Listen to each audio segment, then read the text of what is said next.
আমার স্ত্রীর বয়স কম থাকায় সে আমায় সবসময় দূরে দূরে রাখত। আমি তার ব্যবহার আচরণে আমি খুব কষ্ট পেতাম। আমি তার স্বামী হয়েও তার রুমে আমার জায়গা হতো না। এর চাইতে বড় কষ্ট আর কি হতে পারে? আমি বিয়ে করেছি 6 মাস হবে, অথচ তার সাথে আমার পর্যন্ত কিছুই হয়নি। আমি আমার স্ত্রীকে বলতাম, তুমি এমন করছো কেন?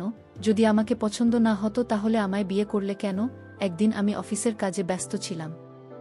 আমি বাসায় ফিরলাম রাত 12টার সময়। আমার স্ত্রী আমায় বলল, আজ একটা খুশির খবর আছে। আমি বললাম, তুমি তো বলো তোমার কি খুশির খবর? আমার স্ত্রী বলল, আমি মা হতে চলেছি। আমি আমার স্ত্রীর মুখে একথা শুনে মনে হলো আকাশটা আমার মাথায় ভেঙে পড়ল। কারণ আমি তো তার সাথে কিছুই। এটা আবার কিভাবে সম্ভব? আমি সেই রহস্যটা জানার জন্য আমি আমার স্ত্রীর পিছু লাগলাম। তারপর আমি যা দেখেছিলাম তা শোনার পর বন্ধুরা, তোমরা অবাক তো হবেই, সাথে মাথাটা গরম হয়ে যাবে। আসলে ঘটনার সূত্রপাত কিভাবে তা এবার বলেনি। আমি জিসান রহমান পেশায় আমি একটা বড় কোম্পানির ম্যানেজার। সারাদিন অফিসে কাজের চাপের মধ্যে দিয়ে কাটাতে হয়, সেহেতু বাসায় খুব বেশি থাকা হয় না। এর মাঝে আমার স্ত্রী রোহিত একজন মডেল। ওর বিভিন্ন কাজ থাকে শ্যুটের জন্য। আমরা এক প্রকার ব্যস্ত কাপল যারা নিজেদের কেরিয়ার নিয়ে সব সময় ব্যস্ত।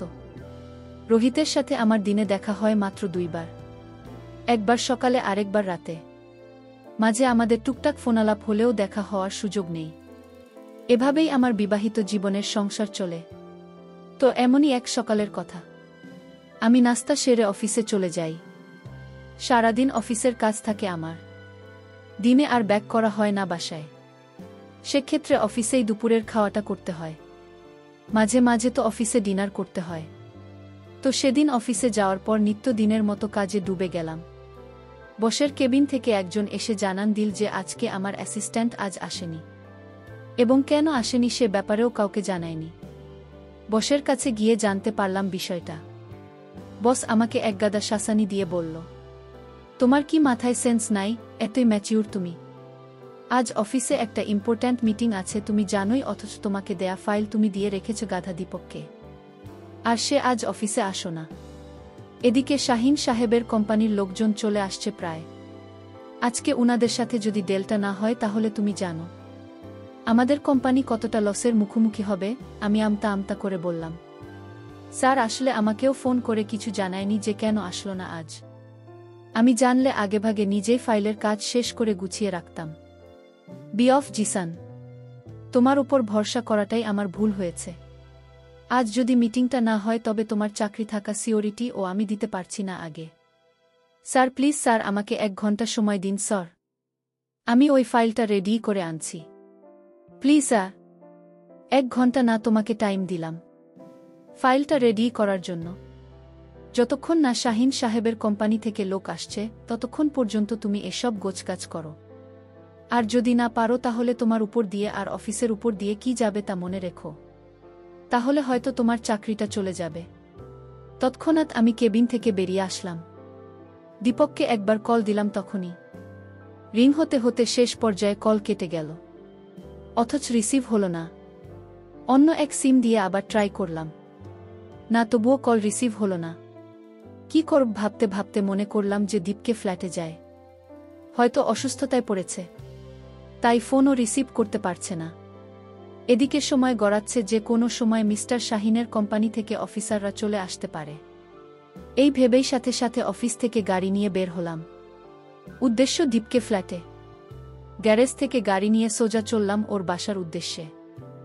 সম্পর্কে দীপক আমার ছোট ভাই, আমাদের গ্রামেরই এক প্রতিবেশী চাচার ছেলে। পড়ালেখায় দক্ষ হওয়ার পরও তার কোথাও চাকরি হচ্ছিল না বিধায় তার বাবা আত্মহত্যা করেছে বছর আগে। তারপরে ওকে কেউ কোনো চাকরি দিচ্ছিল না। এই ঘটনার পর আমি আমার কোম্পানির সিইওর সাথে কথা বলে এখানে চাকরি নিয়েই ও আমার অ্যাসিস্ট্যান্ট ম্যানেজার জবটা পায়। কাকলিতে একটা ফ্ল্যাট নিয়ে দিকে। তারপর থেকে ওর জীবন চলছে চলবার মত। আগের দিন আমাদের কোম্পানির সাথে ঢাকার অন্যতম ব্র্যান্ডেড কোম্পানির এলটাচ ইন্ডাস্ট্রি থেকে একটা কোলাবোরেশন অফার করা হয়। এটা যদি হয়ে যায় তাহলে এক লাফে আমাদের কোম্পানি আকাশে উঠে যাওয়ার মতো সাফল্য পেয়ে যাবে।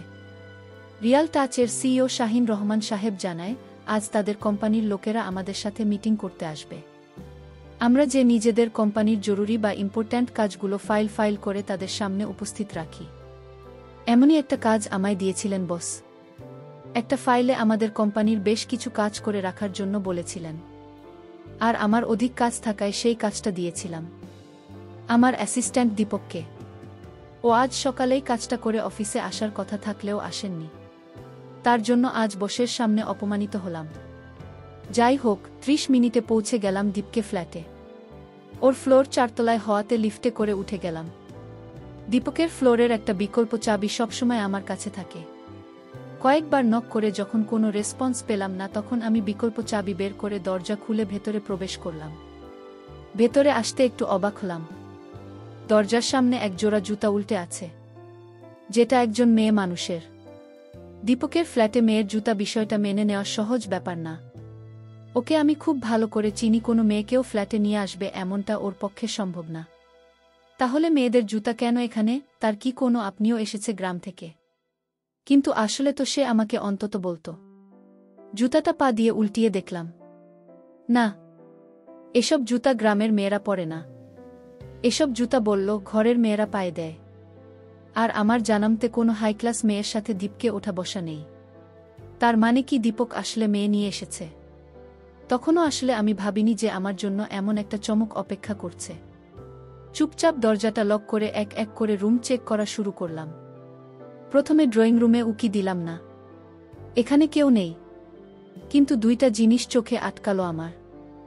দেখতে পেলাম লাল রঙের জামা পরার একটা। মনের ভিতরে একটা ভয় আষ্টেপৃষ্ঠে জড়িয়ে ধরল আমাকে। এক মুহূর্তে দীপিকার প্রতি আমার বিশ্বাসটা চুরচুর করে ভেঙে গেল। বের হয়ে বেডরুমের দিকে পা বাড়ালাম। আমি জানি দীপক আর ওই মেয়েটা ওখানে হয়তো আছে। ভাবলাম যে তাদেরকে আমি দেখতে চাই, এখানে কি করছে, এই ভেবে দরজার কাছে এসে দাঁড়ালাম। সামান্য একটু ধাক্কা করে নিলাম দরজাটা। সেই অংশে চোখ লাগিয়ে ভেতরে দেখার জন্য উকি দিলাম। কিছুই দেখতে পেলাম না। ভালো হতো, বিছানার এক পাশে কাউকে দেখা যাচ্ছে। সাহস করে দরজাটা আর একটু খুললাম। দরজা ঠেলে দিলাম যাতে আমি রুমের ভিতরে এবার ভেতরে গেলাম, যা দেখলাম, ব্যাস এটুকুই যথেষ্ট ছিল আমার জন্য। চোখের চাহনিতে এমন দৃশ্য দেখে ফেললাম যা হয়তো কোনো পুরুষ কোনো দিন দেখতে চায় না। দীপকের রুমে আমার স্ত্রীকে দেখতে পেলাম, তার গল্প করছে। এখানে আমার স্ত্রী কি করছে তা নিয়ে ভাবতে লাগলাম। দুজনের মাঝে খুব ঘনিষ্ঠ মনে হল। বুঝলাম যে তারা এক অন্য জগতে চলে গেছে। মাথাটা আমার চিঠি দিয়ে উঠল। তখনই যেন মাথা ঘুরে পড়ে যাব এমন অবস্থা। ওরা দুজনই এক পাশে তাকিয়ে ছিল বলে আমার দিকে হয়তো খেয়াল করেনি। দরজাটা আস্তে করে বাইরের দিক থেকে টেনে দিয়ে বাইরে চলে এলাম। আমি তখনও বিষয়টা মানতে পারছিলাম না। দরজার পাশের দেয়াল ঘেঁষে বসে পড়লাম। তখনই মাথা ফেটে যাচ্ছিল যন্ত্রণায়, এই যেন মাথাটা 2 ভাগ হয়ে যাবে। ঘড়ির দিকে তাকালাম, প্রায় 1 ঘন্টা পার হয়ে গেছে অফিস থেকে বেরোনো। এক মুহূর্তে সেই দৃশ্যটা ভুলে যাওয়ার চেষ্টা করলাম, কিন্তু পারছিলাম না। আমার স্ত্রী এমন হতে পারে মানতে পারছিলাম না কোনোভাবেই। তবুও নিজেকে অনেক কষ্টে মানিয়ে দীপকে স্টাডি রুমে গেলাম। শয় বইয়ের মাঝে ওই ফাইলটাকে খোঁজার চেষ্টা করছিলাম। প্রথমে খুঁজে না পেলেও এক সময়ে সেটা খুঁজে পেলাম। বের করে দেখলাম যে ভেতরকার কাজ শেষ করে ফাইলটি রেডি করে রেখেছে। দেরি না করে ফাইলটা নিয়ে বাইরে বেরিয়ে এলাম। দরজা দিয়ে বের হতে যাব। এ সময় রোহিতের কথা অনেক বেশি মনে পড়ছিল। তার সেই দৃশ্য আমার চোখ থেকে কিছুতেই পড়ছে না। শেষবারের মতো আরেকবার দরজাটা আলগা করে ভেতরে উকি দিলাম। আমি ভাবলাম তারা কি করে সেটা আমার জানতে হবে। তার আগে আমার ফাইলটা অফিসে নিয়ে যাওয়া খুবই জরুরি। দেরি না করে বের হয়ে আসলাম সেখান থেকে। মাথার একপাশে ব্যথা শুরু হয়ে গেছে মনের মাঝে। এক প্রকার চিন্তা জেঁকে বসেছে চোখের কোণায়। জলগুলো যে ঝরনা হয়ে রয়েছে। পাতা বন্ধ করে স্রোত বইতে শুরু হয়। পাতা খুলে দিলে রিমঝিম করে জানবে পড়ে। বসকে কল করে বললাম যে দীপক অনেক অসুস্থ, আরও কাজটা করে রেখেছে। আমি তা নিয়ে আসছি। বসে থেকে জানলাম যে তারা এখনো আসেনি। আমাকে তাড়াতাড়ি অফিসে ব্যাক করতে বললেন তিনি। চোখে জমা পানিগুলো মুছে বের হয়ে যাচ্ছিলাম ফ্ল্যাট থেকে। একটু প্রত্যাশা ছিল যে রোহিত হয়তো পিছন থেকে হঠাৎ একটা ডাক দিবে আর এসে বলবে যা দেখেছি তা সত্যি নয়। কিন্তু এমন কিছু হওয়ার সম্ভাবনা নেই। অগত্যা আশা ছেড়ে ফাইল হাতে নিচতলায় নেমে এলাম। গাড়ি নিয়ে আবার অফিসে ব্যাক করলাম। এরপর একে একে অফিসের সব কাজ শেষ হলো। আমাদের কোম্পানি টার্ন করেছে। এখন কোম্পানির অ্যামাউন্ট তুঙ্গে। কয়েকদিনের মাথায় হয়তো আমিও প্রমোশন পেয়ে যাব। এসব শেষ করে রাতে বাসায় ফিরলাম। যখন তখন ঘড়িতে 10:30। দরজার সামনে দাঁড়িয়ে অপেক্ষা করছিলাম আমি। রোহিত এসে দরজা খুলে কেমন মুখ নিয়ে আমার দিকে তাকাবে, আর আমি কোনো চোখে তাকে দেখব, এসব ভাবতে হলো না বেশিক্ষণ। রোহিত দরজা খুলে দিল। চেয়ে দেখলাম তার দিকে। চেহারায় সেই হাসি সুস্পষ্ট। আমার গোমড়া মুখ দেখে সে বলল, ঘরে ঢোকার আগে তোমায় একটা সুখবর দিয়ে নিই। আমি চোখ দিয়ে ইশারা করে জানান দিলাম, কি? রোহিত বলল, আমি মা হতে চলেছি গিয়ে। সেটা শুনে আমার মনে হলো আকাশ ভেঙে পড়ল আমার মাথায়। চোখ দুইটা নিমেষেই বন্ধ হয়ে গেল আমার। তবে কি এটাই হওয়ার ছিল? রনিতা যখন আমাকে বলল যে সে মা হতে চলেছে, ওই মুহূর্তটা যেন পুরো পৃথিবী কয়েক সেকেন্ডের জন্য থমকে ছিল বলে মনে হচ্ছিল আমার। আকাশে বাতাসে ছড়ানো হাওয়া যেন একদম নিস্তব্ধ নিশ্চুপ হয়ে পড়েছিল। প্রায় 1 মিনিট চুপ থাকার পরও যখন কি বলবে ভেবে পাচ্ছিলাম না, তখন রোহিত আমাকে একটা ধাক্কা দিয়ে বলল, কি গো, এত মধুর একটা সংবাদ দিলাম আর তুমি মতো চুপ করে দাঁড়িয়ে আছো। আমি এবার বাস্তবে আসলাম। আমতা আমতা করে বললাম, হ্যাঁ, এটা তো আসলে খুশির খবর গো। রোহিত আমার কথায় মুখটা মলিন করে পাতল। সে এখন মনে মনে প্রত্যাশা করছে যে আমি হয়তো এখন তাকে বলবো, তুমি আমায় ধন্য করলে। কিন্তু আমি বাস্তবতা জানি। উপরে উপরে অভিনয় করা খুব নিখুঁত আকারে শিখেছে আমার স্ত্রী। আমাকে আজকাল ঠকাতে তার মনে লাগে না হয়তো একটু। হয়তো পুরনো হয়ে গেলে মানুষ বিরক্ত হয়ে বিকল্প পথ বেছে নেয়। কিন্তু রোহিতের ক্ষেত্রে তা ভিন্ন ছিল। ও একদিক দিয়ে আমাকে খুব ভালোবাসত, কিন্তু আমাকে ফাঁকি দিয়ে কি করত এটা আমি ভাবতে পারছি না। মলিন চেহারা নিয়ে কিছুক্ষণ গেটে দাঁড়িয়ে থাকার পরও আমি তাকে কোনো রেসপন্স দেখছিলাম না। এভাবে দাঁড়িয়ে থেকে প্রায় 10 মিনিট পার হয়ে গেল। আমি বাইরে দাঁড়িয়ে আর দরজার ভিতরে দাঁড়িয়ে আছে রুহিতা। হঠাৎ লক্ষ্য করলাম পাশের বাসার প্রতিবেশীরা তাদের জায়গা থেকে আমাদের কাণ্ড দেখছে। ব্যাপারটা আমার নজরে পড়ার পরপরই রোহিত টের পেল। আঙুল দিয়ে চোখের পানি মুছে ভেতরে চলে গেল। আমিও আর বাইরে দেরি করলাম না, বিধায় ভেতরে এসে দরজা আটকে দিলাম। খেয়াল করলাম যে রুহিতা কোথায় গেল। আশপাশ খুঁজে দেখলাম কোথায় আছে ও। পরে বুঝলাম যে বেডরুমের দরজা আটকিয়ে ভেতরে চলে গিয়েছে। তখন আর দরজার কাছে গিয়ে ভেতরে কান পেতে দিলাম। বহু করে কান্না ছাড়া আর কোনো শব্দ আসছে না। বুঝলাম যে রুমটা আমার আচরণে কষ্ট পেয়েছে। হয়তো সংবাদ অনুযায়ী আমার কাছে একটু বেশি ভালো আচরণ এক্সপেক্ট করেছিল মেয়েটা। কিন্তু কি করব, যে মেয়েকে দিনের বেলা আমার ছোট ভাইয়ের সাথে। না, আর ভাবতেই পারছি না। এত সস্তা ভাঙা বিশ্বাসে আইল বাঁধা। এত সস্তা না মোটেও। রুহি তার উপর অত্যন্ত রাগ হচ্ছে। আমি তো জানি আমি অসুস্থ। ডাক্তার বলেছিল আমার কোনোদিন বাচ্চা হবে না, তাহলে সে কি করে মা হয়? আমি সেটা নিয়ে অনেক চিন্তায় পড়ে গিয়েছিলাম। কি করব কিছুই ভাবতে পারছি না। আমি আমার স্ত্রীকে আর বিশ্বাস করতে পারছি না। আমি ভাবলাম কাল আমি রুহিতাকে জিজ্ঞেস করব। আমি তাই পরিকল্পনা করলাম। পরদিন অফিসে গেলাম। অফিস থেকে ফিরে এসে দেখি রোহিত রুমে নেই।